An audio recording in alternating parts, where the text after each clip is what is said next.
Hello and welcome to week 17, next to last week of our summer CSA program. We have had bright, sunny, warm, wonderful autumn weather, and boy does it show in the crops, thank goodness. So a lot to talk about, a lot to be excited about this week in the produce world.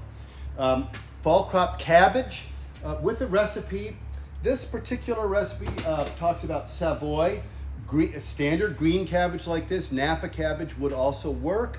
But you just think about cooking times. The Napa and the Savoy are shorter cooking times.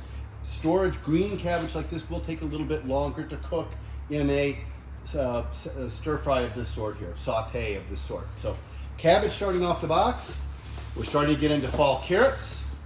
Wonderful bags, 2-pound bags. There will be a lot more of those coming, of course. Onions, once again, and potatoes. We are in storage capacity, cured. These can stay in a bag like this, just in your closet, top of the fridge, pantry. They do not need to be refrigerated. Potatoes, once again, I've talked about this before. Scab is a way of life for us in high organic matter soil. We're just gonna have to peel the potatoes. They're very good eating and good flavor, good keeping quality. The scab does keep it locked in, that quality, the moisture, the taste, and so forth, nutrient-wise. But you've got to peel potatoes this week, and for long-term future, it's just a reality of Featherstone Farm with our high organic matter soil.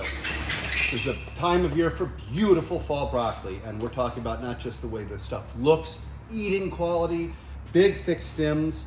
Make sure to peel those stems and eat that stalk. It's like a kohlrabi, very tasty for dips, anything like that. Broccoli is just a beaut. October is the month for broccoli at Featherstone Farm. A couple of residual crops from warm season. The last of the tomatillos. We've had a really strong crop of these guys. The salsa will freeze if you have a lot of this stuff. Make more roasted tomatillo salsa from previous recipes. Put it in your freezer. You can enjoy it right through the holidays. Then another thing too, this is a specialty deal. Those of you here for the party in September know that we have an entire high tunnel filled with tomatoes. These are a late season crop. They do beautifully well in the controlled environment of the tunnel, but it's not heated in the tunnel. And for that reason, we pick them when they start to show a little bit of color like this, because they simply won't ripen in the high tunnel without heat when the nights are in the 40s, which it is right now. We're letting them get a little bit of color, but this kept in your paper bag, in your on top of your refrigerator, on your counter. Keep them in that bag, and these will ripen and be wonderful right into the month of November. So late season, high tunnel tomatoes. Now, great stir fry material. Next 3 items. Bok choys. These are a tough thing to grow without the tops being all eaten by flea beetles at this time of year. So kudos to Abby and her team for covering these and keeping them clean. Same deal with arugula, which you'll see in a little bit. Mustard greens, this is one of my all-time favorites. Deep, what we call bitter green, rich flavor for dal, Indian foods of all kinds. I'd strongly recommend lentil soup, warm, deep warming autumn flavor on green mustard. And then last but not least, tatsoi. This is like the bok choy, a wonderful stir-fry green.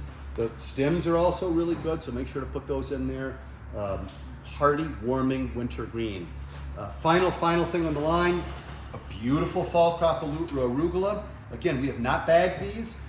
If this arrives in your box a little bit wilted, what you're gonna do is just cut off that bottom inch with a sharp knife, put that in a glass of water for about an hour. It'll liven right back up. Remove it, shake it dry, put it in a plastic bag in your refrigerator, and it'll keep for 10 days. So wonderful fall crop arugula. Here's to the taste of fall. We'll see you next week.